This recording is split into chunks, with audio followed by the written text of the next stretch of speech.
Anyway. Hey, sleepy bards and bardettes. Welcome back to I Cast Vicious Mockery. I'm Austin. I'm Matt. And today, hey, you know what we're going to do? We're going to talk about how tired we are.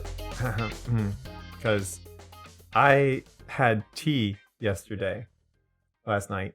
Not tea, actually. Technically, it's an herbal infusion. If you don't know the difference between tea and an herbal infusion, you can get right out. But do herbal infusions just use something other than tea leaves? Yeah, anything that's not specifically tea leaves is just an herbal infusion. I solved the case. Yeah. And this one had melatonin in it. Oh. I had it before I went to bed. Melatonin, for the uninitiated, is not the same as melanin, the stuff that makes your skin be brown. Melatonin is the stuff that your body produces to tell itself to go the heck to bed. Yeah, just go to sleep already. Just jump right into bed or something. Anyway, let's just jump right into bed. Yeah. So I had some extra melatonin in me, and boy, oh boy, does that stuff last a long time. I haven't fully woken up yet. Really? Yeah. And it is 7:32 p.m. the night after. Almost 24 hours after I had the tea. Wow. Mm-hmm. Yeah. So at one of the places that I work, I stare at these slushy machines all day. Yeah. They're alcoholic slushies. Yeah.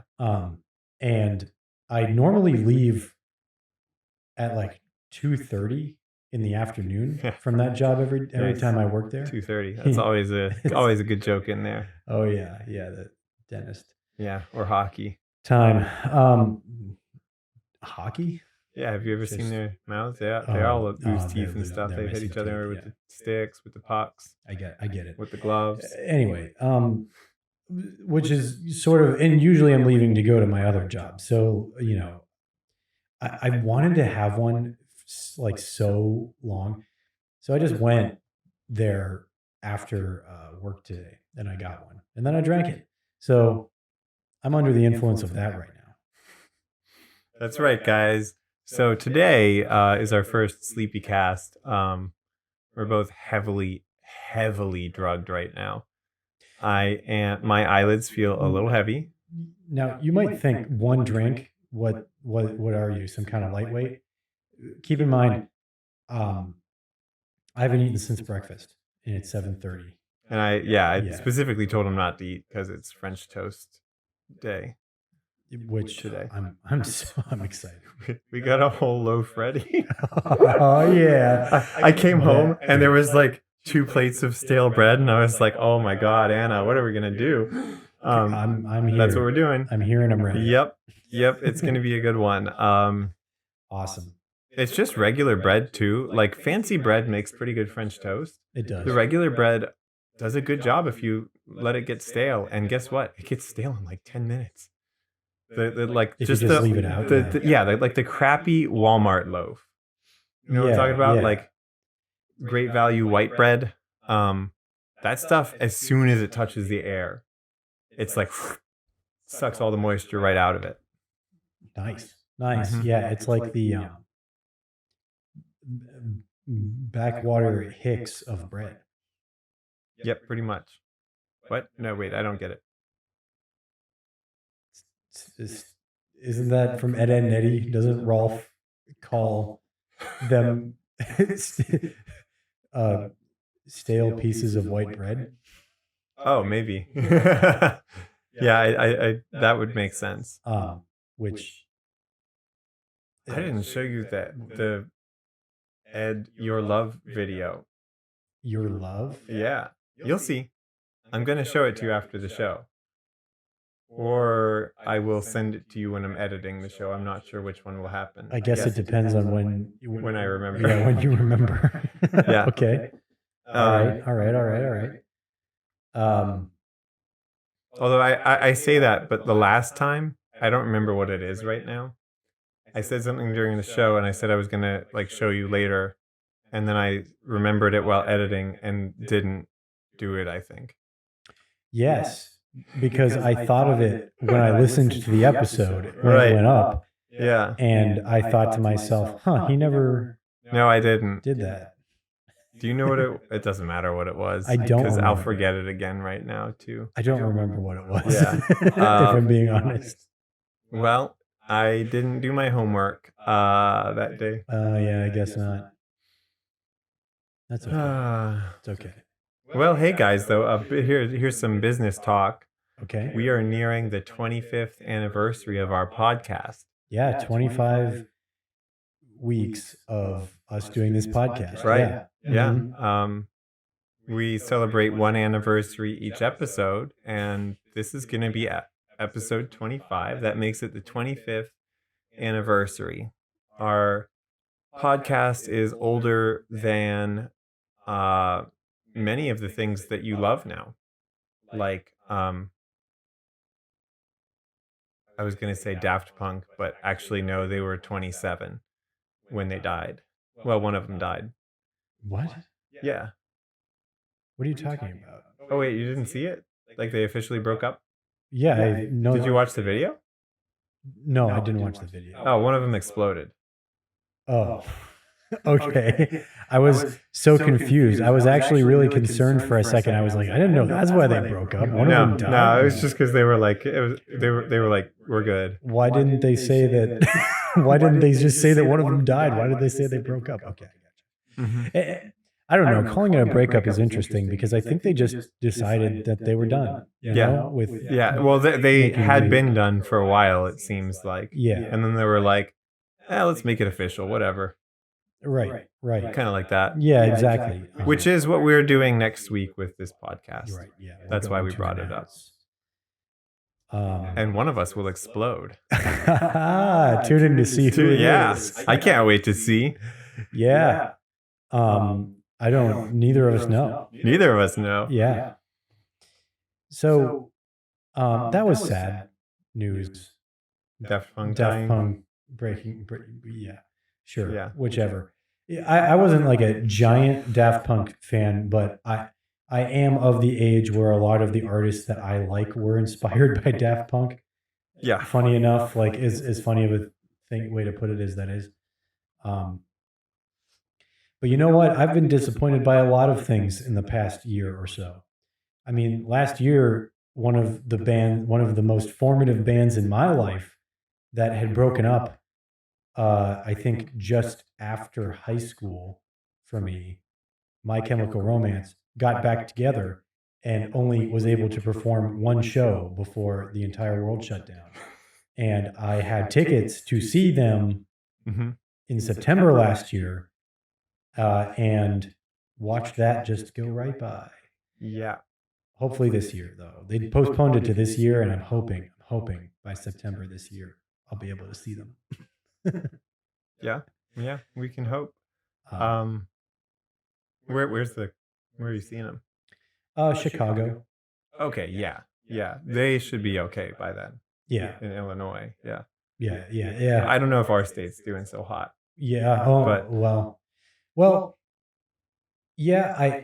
I get you're right. We were having trouble for a while there, but I think I heard somebody say that they think it's because in Pennsylvania they were doing this thing where they were only vaccinating with half of the doses that they had available, so that they could guarantee that they had it available for them for the second one, because it's like essentially the same thing both times. Same thing twice. And so whereas like other states were just giving out everything like as fast as they could. Yeah, they ran the risk of not potentially not having enough to do the second round. Right, exactly. So I think I don't know if that's true, but that's what somebody in the medical field told me recently. But I think that was still just speculation. So I don't know. What about being Daft Punk in D&D? Being Daft Punk in D&D, I think it's a thing. Yeah, absolutely. So being like a sort of, well, not, I don't want to say like a faceless hero. You know what I mean? Well, I was thinking too of just practically speaking, Mm-hmm. in my setting and in a lot of people's settings, they use magic as sort of a stand-in for technology. Mm-hmm. Like magic is technology to the world of D&D, Mm-hmm. and it can do a lot of things that technology can't. Like but make words go across your face. yeah. Well, I was thinking, why couldn't you use magic to make sounds that are different than sounds that instruments There can we make? go. Like, Synth magic. yeah, Well, I mean, synth, like musical synths, yeah. synthesized sound. Yeah. I mean, that's like a cantrip right there, because that can't be that hard, No. you know? I Yeah. mean, even But something like an electric guitar but the other thing is, I think they noise, would use physical objects to morph the sound in different ways, probably. right? Like they'd set up machines that let them do certain things to it. Like, because I'm thinking stuff like reverb Hmm. Yeah, or even maybe possibly phasing the sound. By like splitting it into two channels and like having one take longer to get out or something like that. Like they could do cool effects like that, for sure. whether they're manually controlled or magically. So that's fun stuff too. I just meant like, what are some ideas for playing a character who doesn't like, because I don't know what Daft Punk looks like under their helmets.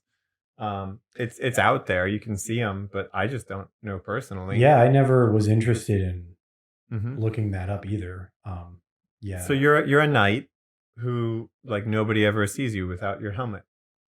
Hmm. What what are some, well, first off, there are going to have to be times when that is challenged, Hmm. right? Like, That sounds a lot more like the Mandalorian. dude, what if you're a luchador though? A luchador. Yeah. There's a background that exists Uh-huh. in D&D, called uh, I think it's called faceless background. I know this because Safed is this background. Hmm. You know, Well, I thought Safed. also because of her class, she has the requirement to wear a mask, or her subclass. No, Oh, she doesn't have that subclass? no, Way of Mercy. Oh, I thought Way of Mercy is that one. Yeah. yes. Sorry, that is part of it. Yeah. Yeah. She's required to wear the mask to use her magical monk powers or something like that. Yes, faceless is actually a different thing now that I think about it. You're right. Um, it's not required to be able to use the powers. It's just more like a flavor thing. Like, hey, Oh, okay. you wear this mask because of the mercy thing. I don't Well, know. it's a fun idea. It is. I guess we could talk about that though, because like for me personally, Mhm. I don't necessarily care to follow things like that in the flavor category Sure. for classes or subclasses unless it makes the character more interesting. Which that one maybe it could or it could not. I guess it depends on the setting, or and like how you want to play them. But like Yeah. for instance, man, the one thing for me is paladins, Hmm.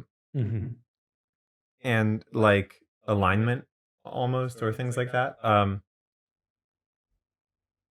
I feel like it's it makes sense if the paladin upsets their god, they lose their powers or things like that. Hmm. That makes sense. Sure. But I want Yeah. the characters in the game to be able to do whatever they want. I want them to be able to Yeah. do anything. Hmm. Now, maybe, accepting that consequence is part of that, but also maybe the gods don't have time to be micromanaging all these pathetic little humans, and your paladin can get away with a lot, especially at lower levels. Yeah, because I mean, who has time? Right, exactly. Probably Mechanist, but who else? Because wait a minute though. But anyway, so Hmm. I just think, especially for a story like that, like listen, your paladin starts out as knight of a holy order led by some corrupt king and does stuff like extortion or things like that. Just normal stuff. Yeah, normal They extortion extort stuff. people, Yeah. blackmail, which is is it a superclass or subclass of extortion? I don't know. They also threaten people to get money from them and stuff like that. So extortion. Yeah, they like extort people. Uh-huh. And okay, well, they're tough, and extortion is kind of all they got going for them. So Got it. listen, but they do stuff like that, and then as they start their journey and become more powerful, their god starts to take more note of what they're doing. Yeah. And so at first they could get away with all this stuff, and then later on they end up being punished for it. That's more fun than like every single thing that your character does is just punished immediately by the god or whatever. I guess just being judicious with how you handle the story elements of the class. Yeah, because if you use it in the latter mentioned way, where you just kind of immediately punish them for making these decisions, that kind of just feels like don't choose that or you turn off your powers. Yeah, the DM just being like, "I've been charged here, Buster." Yeah. Or even just like, oh, can't do that just because there's a rule about it, and we always follow those things. Following the rule to the letter is the most fun way to play D&D.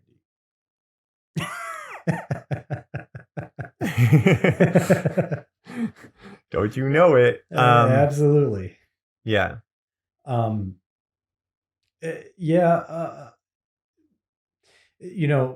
of the things that always stuck out with me, there was this I don't even remember which video it was I was watching, but it was Matt Mercer being interviewed, I think, which I've seen a lot of those.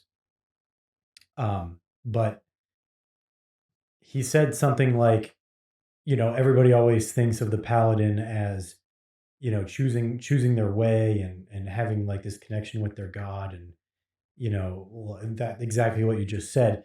He said, I don't see why you couldn't make a paladin that never wanted to be a paladin and still doesn't want to be a paladin. Kind of like what you were saying about the plot of that book that I can't remember the name of, where the main character is sort of like an unwilling protagonist. like the Discworld, well, or at least the Color of Magic. Exactly, like the Color of Magic, where like you have a paladin and he's been granted all of these powers and stuff by a god, but he's like, man, I don't really know. I don't really want to do all this stuff. And the god's just like, no, you are the chosen one. Like the god's like, yeah, I'm bigger than you. So what were you just telling me about? No, you don't want to do the thing that I required you to do. or it could be like the god faces like the sunk cost fallacy. Mm-hmm. They're like, I already gave you all these powers, dude. You've got to do this stuff that needs to get done. Mm-hmm. Yeah, like seriously, imagine like putting a god into a conundrum. Like, shoot, dude. I used all of my points on this guy. Yeah. I only have so much of this to give around, I don't have unlimited power. And I gave a lot of it to you. I can't take it back. I mean, I could look, if I kill you, the power will come back to me. Oh, there we go. That's it. That's interesting. When you die, I get that back. But even then, do you know how hard it is to make the conditions as perfect as they were when I made you? Oh my God. Oh my me, I guess. That's great. I mean, I would and then, you could imagine the character being like, well, I didn't want to die either. Boy, rocking a hard place here. As two mountains start collapsing on top of him. Like, look, all right, we'll play it this way, man. Whatever you say. Hey, man, whatever will put some coal under your feet, get you moving, Like, look, I personally have thousands and thousands of years, being that I'm a god. However, now is kind of the right time for the hero to emerge and everything. And like, I just don't feel like having the other people live through 1,000 years of darkness is like worth you like doing whatever mundane stuff you felt like doing today. You wishing you could just, whittle statues of dogs. So maybe suck it up like the rest of us and do your job. This like sassy, condescending, sarcastic god is pretty great. Yeah. Yeah. Oh man, this is one of my best characters so far. And I love how they're not like, I'm just gonna strike you down right now. They're like, yeah. Oh, you really screwed me this time, man. I formed you just like 1,000 years ago, and you were supposed to go fight just like 1,000 years ago, and here we are. This is not how this is supposed to go. Yeah. Hey, man, listen, I looked at the script. Yeah, it says that you're supposed to, you're flubbing your lines here, man. Here, let me show you, and then they possess your body. and you're like, well, okay, but why don't you just do? Listen, why don't I just do it? Right? Yeah. Why don't I just make the choice to be the hero of the world and save everybody and selflessly sacrifice? You just like yeah, okay. I'll just real quick just choose to do that with your body. Like, do you not even get what this is all about? He summons a tin cup and like rattles it against the divine gate. Cring, cring, cring. Listen, man, can't come down there. Got a little bit of a situation up here. Man, that's yeah. Yep. I kind of want to write a book about that now or something. I know. Just this person who's like, I don't feel like doing this. And then God who's like, please, just please. This worked so well the last billion times. Why is this not? Why are you the defective one? Oh my God. What did I do wrong? I've had so much practice. That's the other, yeah. I can't believe I messed this up. What if it's their first time? What if it's their first time so like they're a new god. They've just replaced the previous god who was supposed to do this because that god's power like ran out and they died. And they're like, all right. It's just about time for the new hero. If I don't do this, everybody's going to suffer for millennia, at least one millennium, until we can, generate a new hero. But who knows if that one's going to succeed? Because they're already playing. They've got things stacked against them. So, yeah, they just like have to get it down this time. Like their first try has to go perfect, and they're just a stressed out god. Yeah, and then they flub it, and the rest of the whole thing is them just trying to pick up the pieces and trying to get this guy to do what he's supposed to do. I could see it going like sort of almost like anime style. You know how like in every anime the protagonist there are those anime where the protagonist always like trips and falls into boobs like constantly. Yeah, you know what I mean? And, like they have to like set up the dominoes so this person will just like slay demons and like destroy things. But then the evil god is like better at it, so he keeps just making them trip and fall into boobs.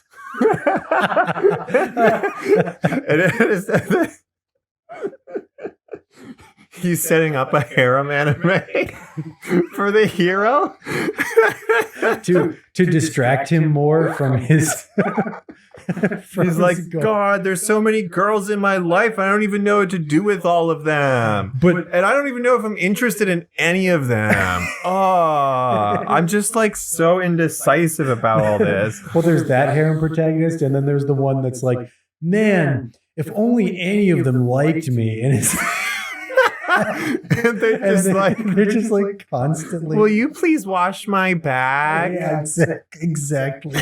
Like there's Mother's Basement had a video recently, which was like the title I think was top hottest trash anime of December or winter 2021. And there was this one that was literally just like that. It was this guy, and it's like a fantasy thing, and like everybody's got their own thing, and his was like, there's a great sage in his mind, and he can ask that sage any question, and he'll have it answered for him. You know, like obviously like overpowered protagonist stuff. Yeah. The only catch is every time he does it, he gets a terrible headache. And I'm not even kidding. The only way for him to stop the headaches is to make out with a hot girl. which he does every day with his childhood friend. And apparently there's this whole like thing where he's like, man, I wish he liked me. And he like I don't remember what it's called, but oh man. Oh, it sounds like a gold mine of just terribly awful stuff. I wonder what is so enthralling to people about that. It's wish fulfillment. Yeah, you know, is it that they wish that the girls all around them liked them, right? Probably. But in this case, they do, and it's obvious. You know, it's two things. Like that's what they're looking to get out of it. There's two things because this is like the Sword Art Online thing to me. Mm-hmm. There are two things. There are two in Sword Art Online kind of combine the two wish fulfillment sort of anime. I think where there's the one like you said where it's like, man, I wish my life was like this, where there were all these really attractive girls and they were all into me, right? And then there's the wish fulfillment where it's like, man, I wish I was good at everything, but didn't have to put any effort into it. Yeah. Right. So like, well, or maybe it's almost like if only somebody would notice my. Oh, maybe. You know what I mean? Yeah. Like I almost feel like it's that where it's like, you know, if only someone would notice that I'm actually really good at this thing that I do. Yeah, maybe that's you it. know, maybe that's it. That could be it. Or it could. I mean, it's probably both, or a bunch of stuff, and like, yeah, you know, whatever. Who knows? Who knows? And you know what though? That I feel like that would actually make a really fun like one shot or something. The like harem one shot. But like every player has like their own like, harem or their own, okay, their own, because I don't know. I mean, it could be weird doing like cross player stuff. Unless I don't know, some people. Unless I don't know, there would have to be a lot of communication there to make sure it was all okay with everybody. But I don't know. To each their own. So I don't know. I don't know if I'd be comfortable DMing it. If I make it ridiculous enough, maybe. Yeah, if it was all for the laughs. Oh, absolutely. Well, that's why it'd be so fun. Yeah, because imagine a one-on-one session first. Oh, I don't know. Right? Yeah, that'd be weird. Yeah. This is a group of friends. It's got to be a group of friends type of thing. Yeah. Because otherwise, it's like me recounting to you what I think you would like as your fantasies. No. Not a big fan of that idea. Yeah, don't do that. No. Not a huge no. Well, you can do it if you want, but I'm not going to do that. Oh, sorry, I was talking to the audience. Oh, okay. I see what you're saying. You can do that if you want. You guys can do that. Yes. Yeah, but I am not going to. Yep, that'll be a hard pass from me. Thank you. Absolutely. Maybe with my wife, but how about no, because I have a wife. Right. So anything like that yeah. That's why I have she's like whatever. Exactly. Like there's nothing. That's what like real people are for. That's what real people are for. That's why the gods made them. For me. Are you going through some kind of harem fantasy in your head? Yeah, I'm going through some kind of harem fantasy in my head right now. Cool. There's my wife. I have a dog. Technically, that's unrelated. That must be unrelated, I guess. Yeah. That's it. I mean, I just have a wife.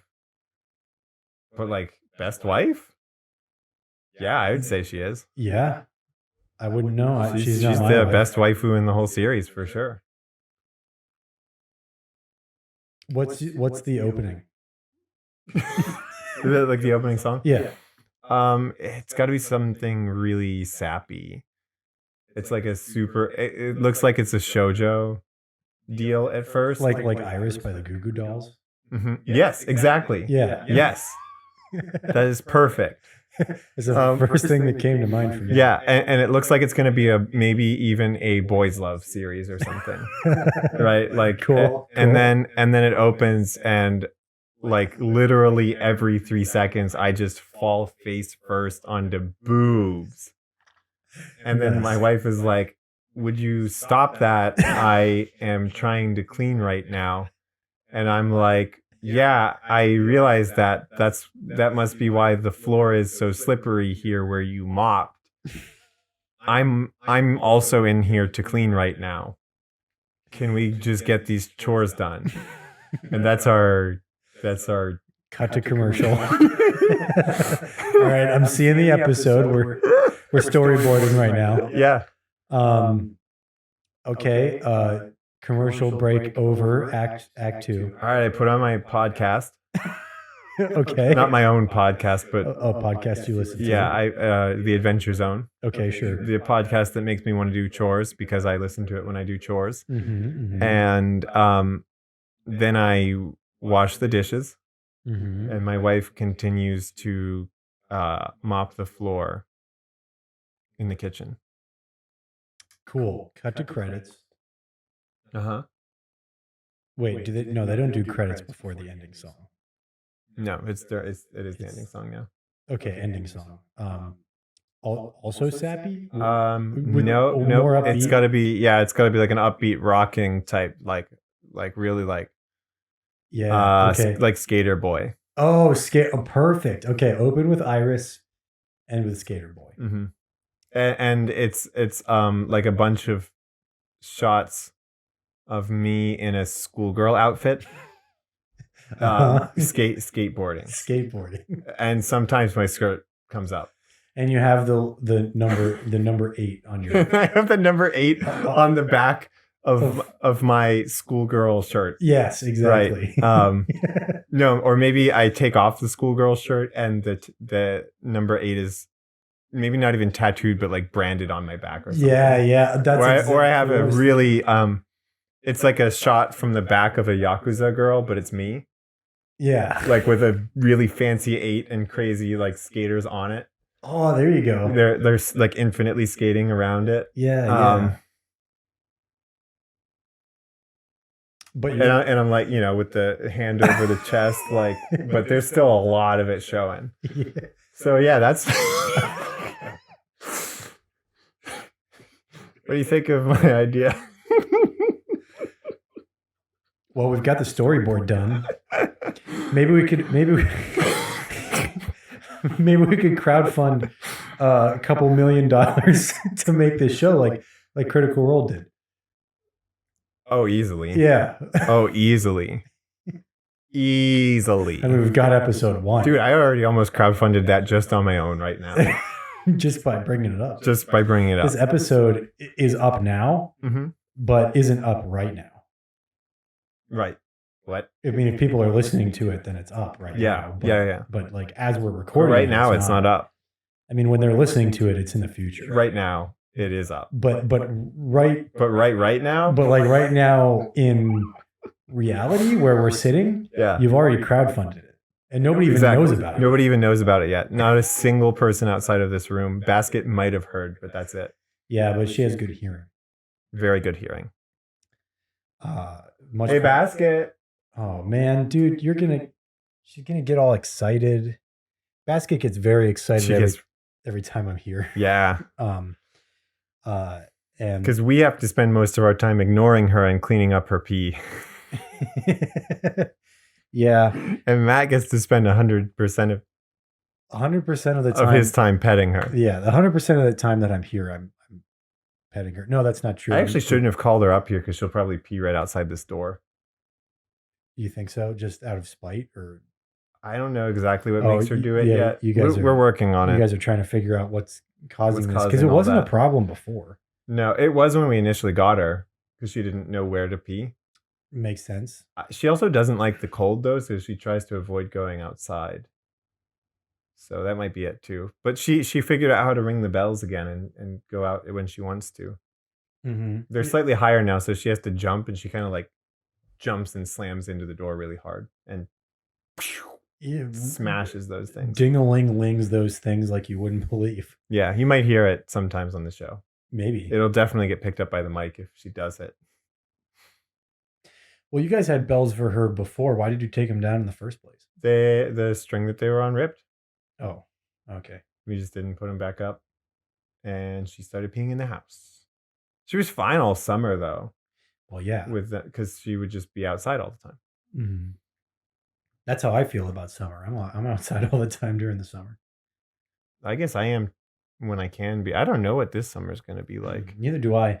You know, summer's the time of the year where I normally, this summer might be the first summer where I regularly wear socks. Yeah, right? Because oh my God, it is for me. This is going to be it. Previously, I've never yeah, all summer long, I would put on socks maybe once a week. Yeah, I would if I was wearing shoes for any reason, which was very rare. Very rarely, yeah. I wouldn't put on actual shoes for any reason. Now I'm going to have to do it 5 days a week at least. Probably 7. In fact, I kept a pair of socks and shoes in my car during the summer, because sometimes I would go to a place where you're supposed to wear shoes, and I needed to have them with me because I never wore them in general. That's an interesting conundrum that I never thought about running into, but definitely will when it gets warmer out. It's supposed to be like 50 degrees next week. Yeah. Like all week. I'm excited for that. Probably the rest of the snow will melt, whatever's left. It's supposed to snow again after, as far as I know. Oh, after the 50 degrees? As far as I know right now, yeah. Yeah, I mean... the rest of the snow around now, yeah. It'll melt, or if it doesn't, you can like kick it apart. Yeah, it will. It's only March, so I guess, we're not really out of the woods yet when it comes to snow. But yeah, we've got another good month or more. Oh, well.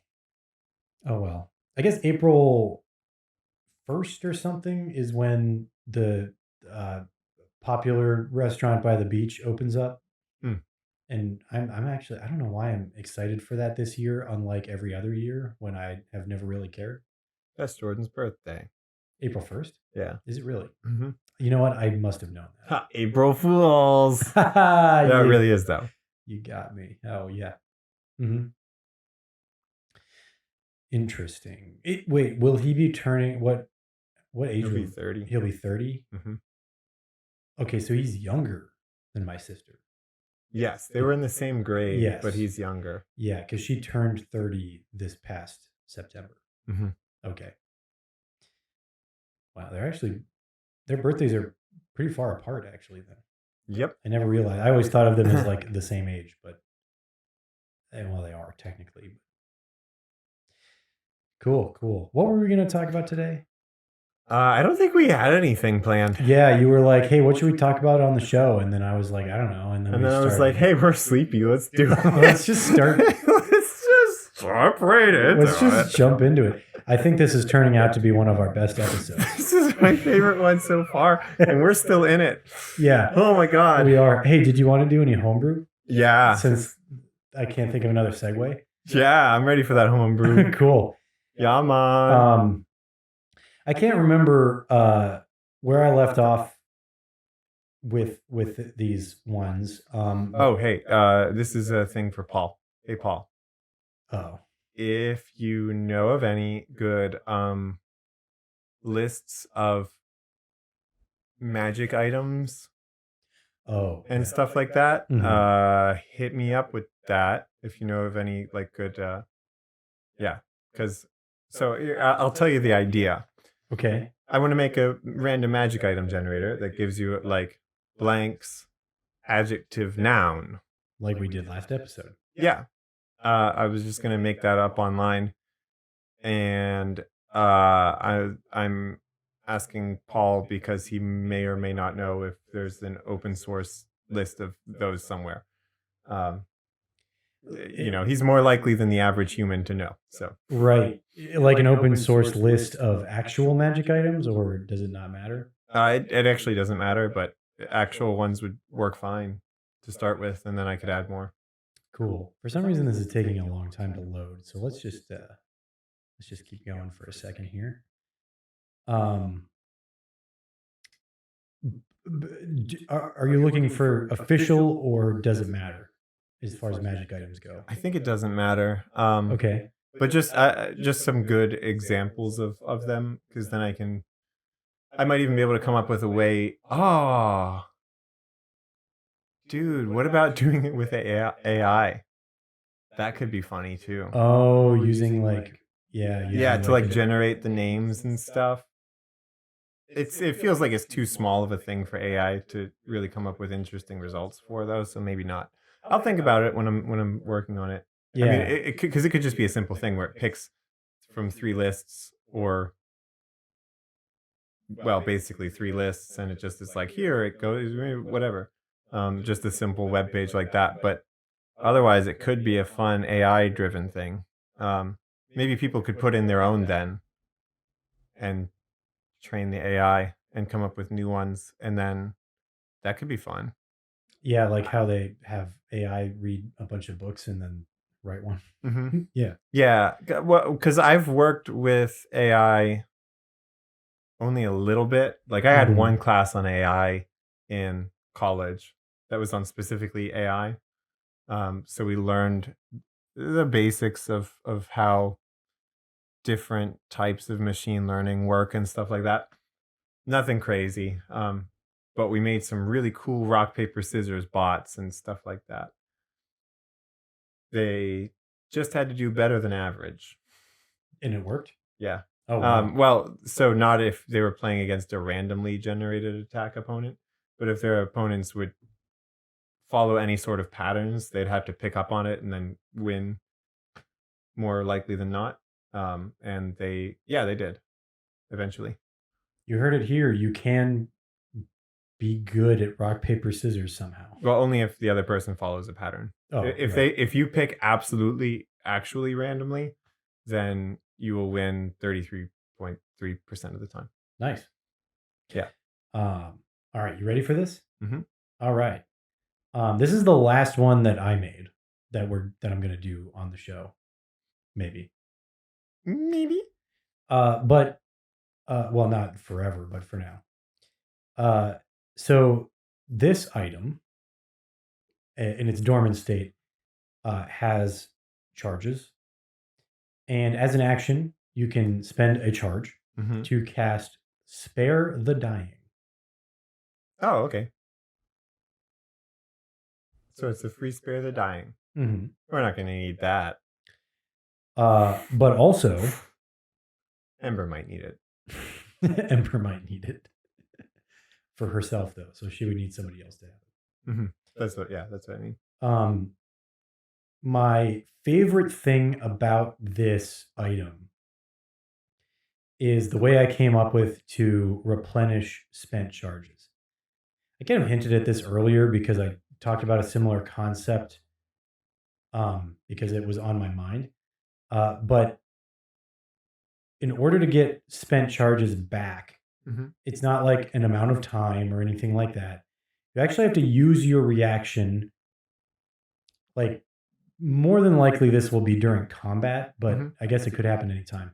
You use your reaction to capture the essence of death from a creature who's dying. So when something dies, you have to use your reaction on it. Yes. To capture it. It has to be within 30 feet of you. So if a creature within 30 feet of you dies, you can use the hoover item. that up. Yeah. And then you get to eat it later. Right. So when it's awakened, it increases the number of charges that it can hold. Also, you have advantage on death saving throws. Oh, that's nice. Also, you can use a number of charges to cast the spell Gentle Repose.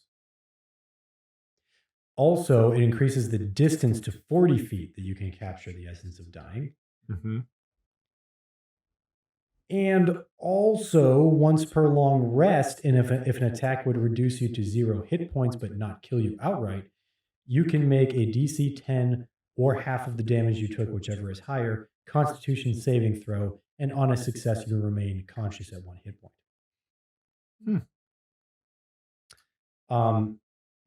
That is a racial feature of half orcs, I think.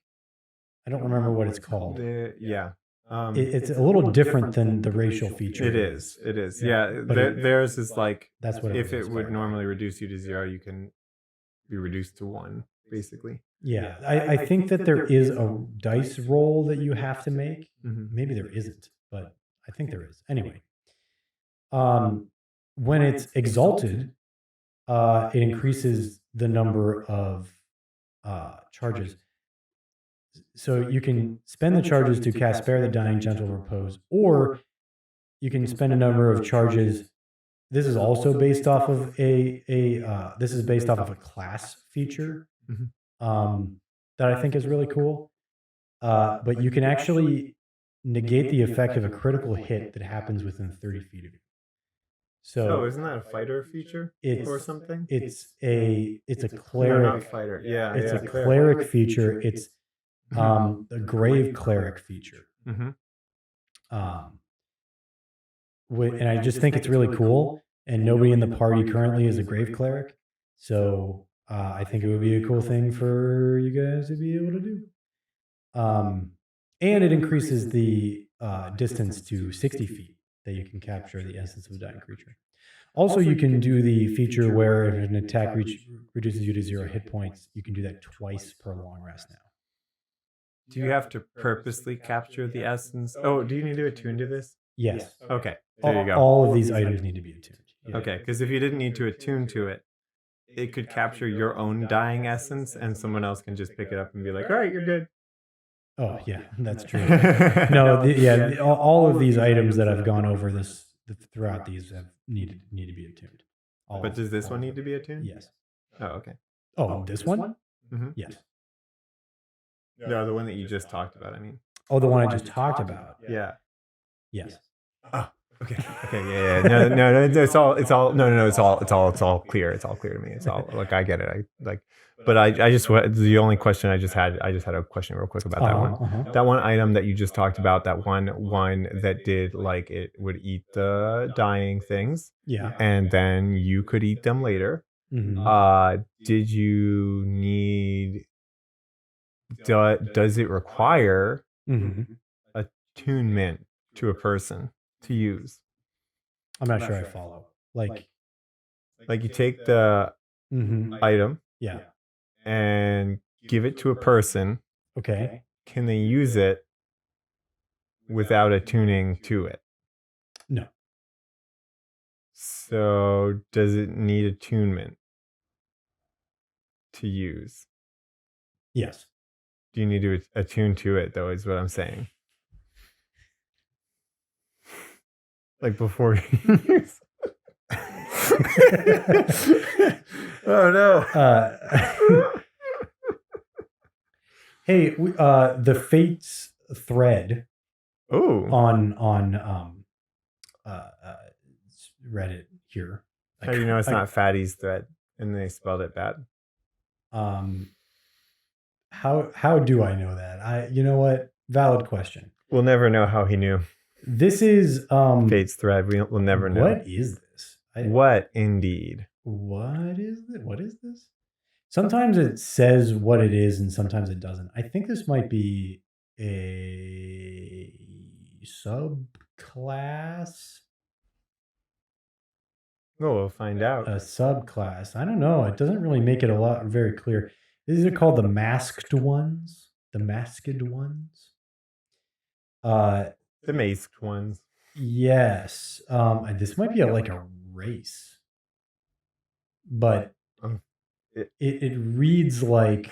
I'm feeling a little racist right now. Is that what you say when you feel like the thing that someone's referring to is a race? That you're feeling racist? No, I don't know if that's what it. No, a racist is somebody who drives for NASCAR. Oh, I'm definitely not feeling that. That seems incredibly like not something that I would be good at.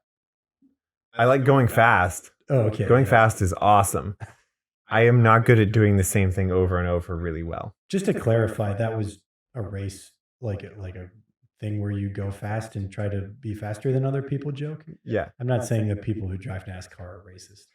I just like it occurred to me that maybe that's what people think I was trying to say. Hey, look, I'm sure some of them are, but like whatever. We're all people. You can choose to be whatever you want. A joke about how like if you're racist, you can be anything still. That's what's so. Is that great about the? Yeah, I mean, yeah. That's what's so great about the world. You can be whatever you want. You can be a racist and a racist. I literally could have just said like, yeah, that's what the people on the track team are called. But no, I went with NASCAR for some reason. Anyway, so yeah, I feel you. Your dexterity score increases by 2. So that's what makes me think this is like a race thing, because that like subclasses don't do that. Classes don't do that, right? Well, classes do it. It talks about age. Classes do it? Oh, yeah, classes do it. No, classes don't do it. Do they? Yeah. Whatever. What's that one called? That Liam is? The Artificer? Yeah. That one does it. This is turning into an unintentional bit, I think. Or maybe it's intentional. I don't know.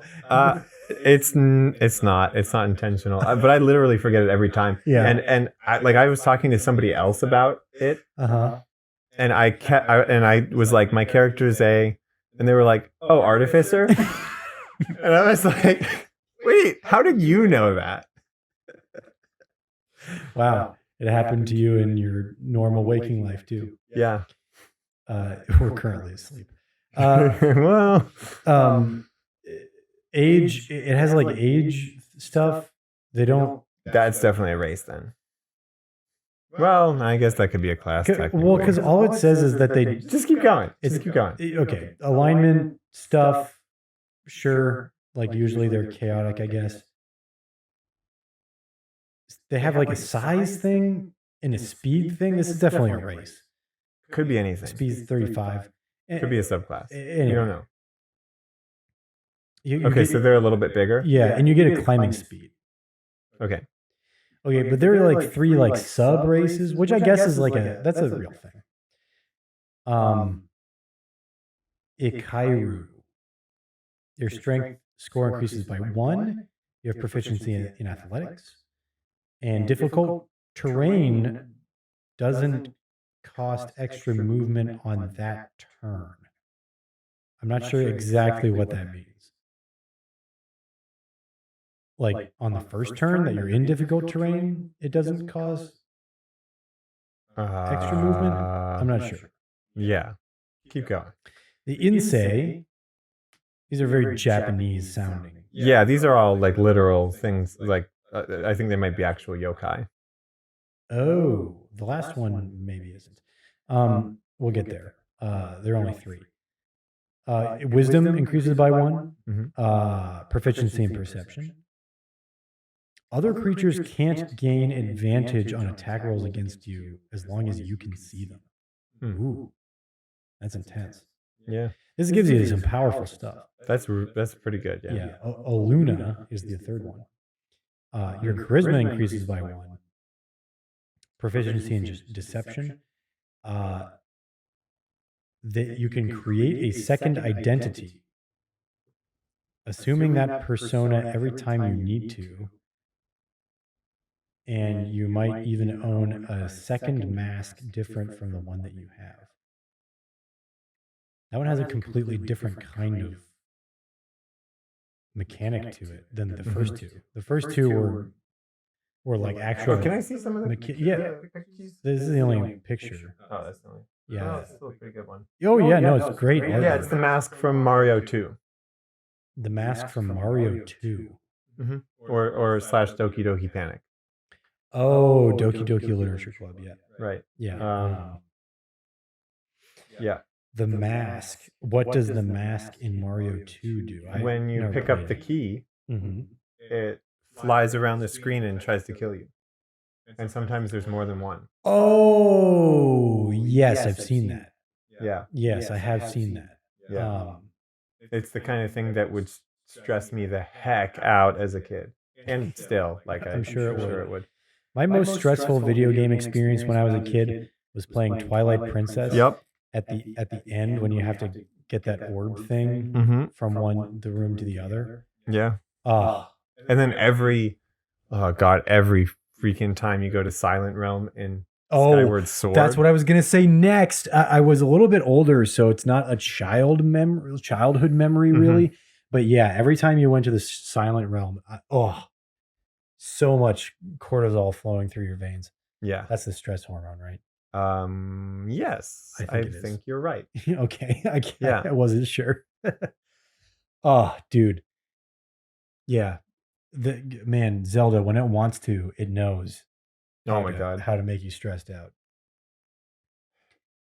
Well, okay, so all right, we didn't talk too much about that. I really need to dig into those races to fully get like what they're all about, I think. Yes. Because I like the look of it. It looks pretty cool. I feel like they might have been a little too strong. Yeah. But they also didn't come with any spells or anything. Well, I mean, races don't come with. No, they do sometimes. You're right. Yeah. Yeah, like Drow or other elves too. Maybe even I forget. High elves might. You know what it might be?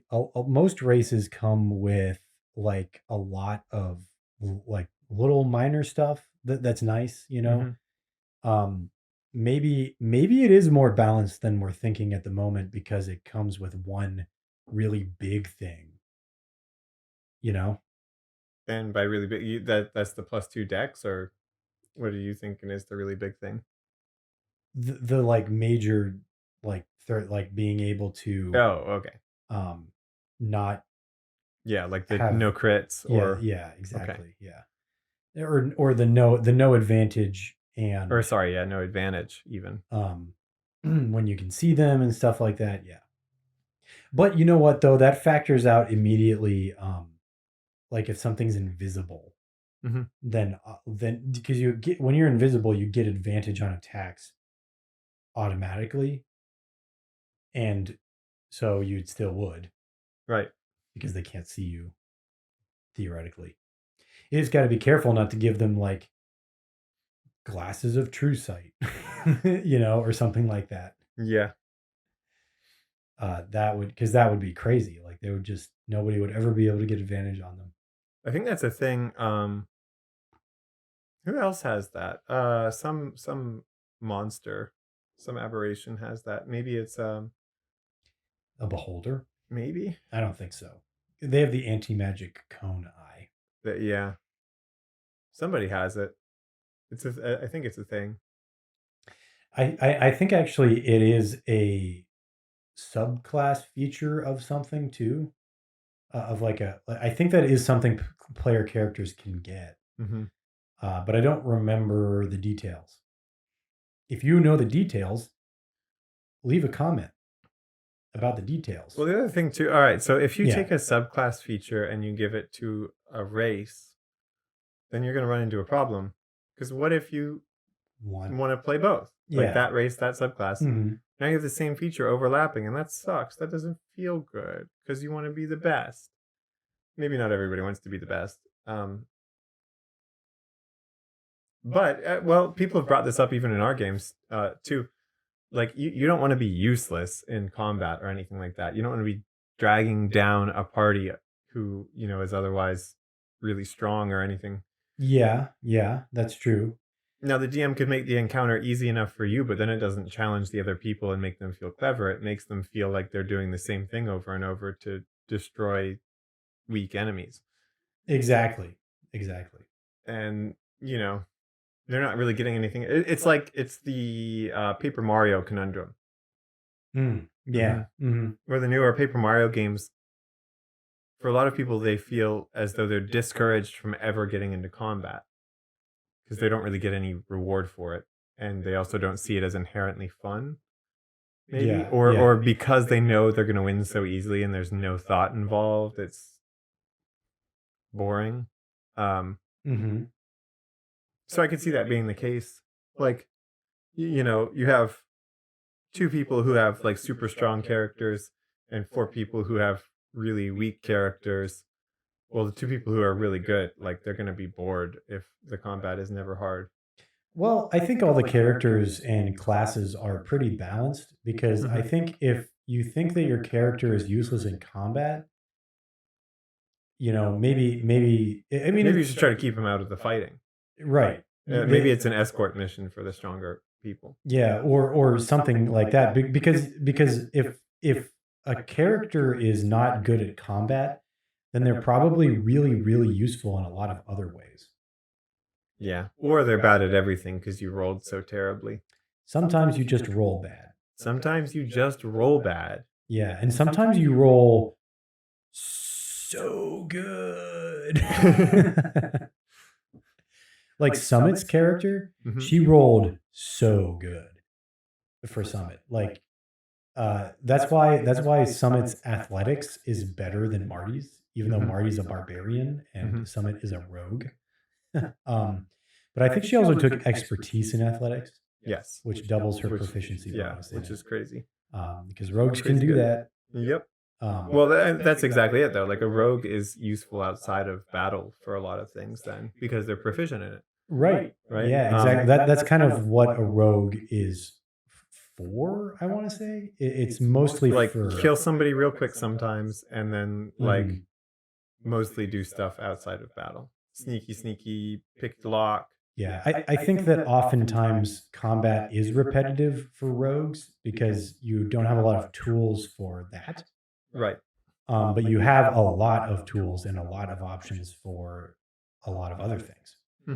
But I think that's where magic items can come in. I think that rogues often should get a lot of the magic items. I'm saying this as somebody who likes to play a rogue, so give me all the magic items. But they can't do anything magical unless they're that one rogue subclass that has wizard spells.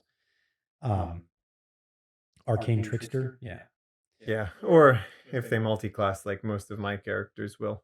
Yeah, they could multi-class. Liam's not going to multi-class because that's like against his entire deal.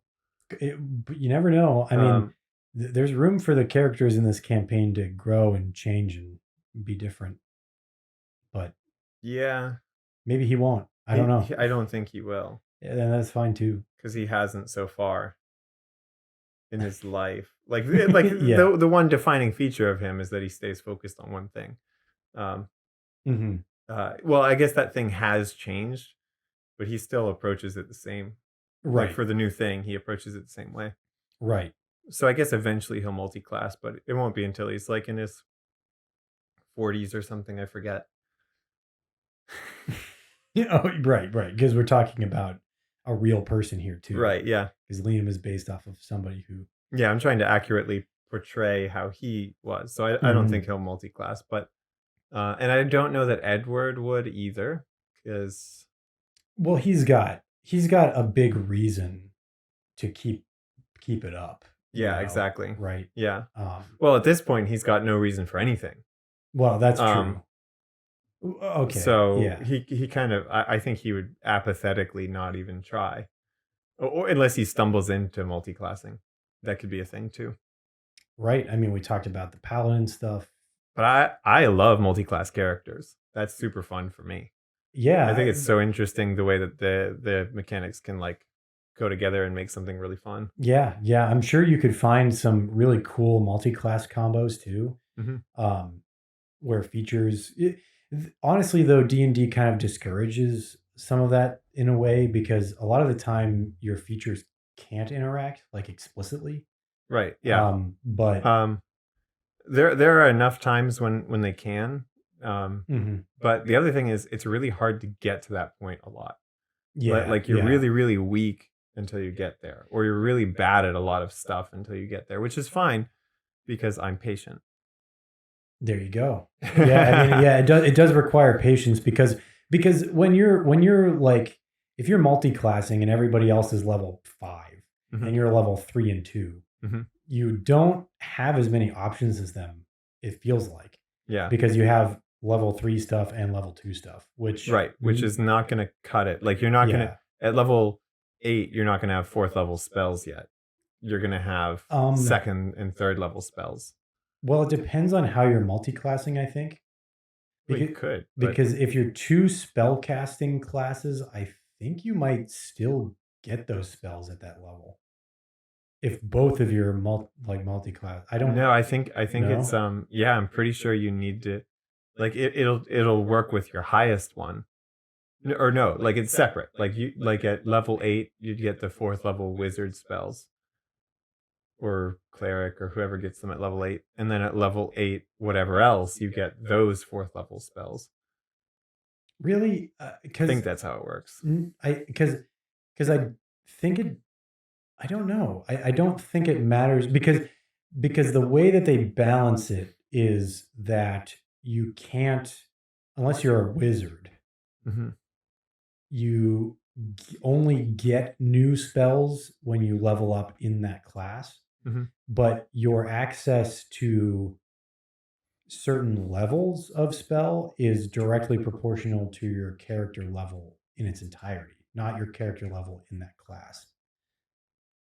So what I'm saying is, like, if you're a sorcerer and you are like a level 1 sorcerer, but then the rest of the time you have multi-classed into something else, you technically will get 9th level spells, but you can only cast the 1st level spells that you picked at level 1. But you can cast them at 9th level, technically.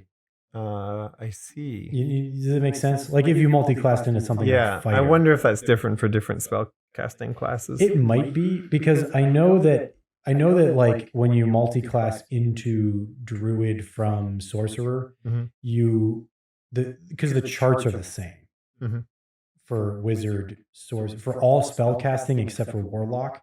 The chart is the same for how many spells of certain levels you get at certain character levels. And it doesn't, I know that it doesn't change anything, because I looked at the rules recently, because maybe somebody's going to do that. I don't know. Maybe multiple characters are thinking about multi-classing, and I wanted to brush up on the rules, and I'm pretty sure that's how it works. Guess we'll see. I guess we'll see. Maybe I'm wrong. Maybe that's not how it works. I can't imagine why anybody would want to multi-class though. That sucks. Well, considering that all that stuff I just said, like, everybody's checked out. I mean, if they listen to this podcast, like when they go to bed, that put them to sleep for sure. You almost got me. We better go. I almost got myself too. We better get going. Yeah. Good night, everybody. Yeah, we'll see ya. Or morning. Yeah, it's night for us, so spend your time. Yeah. Good night.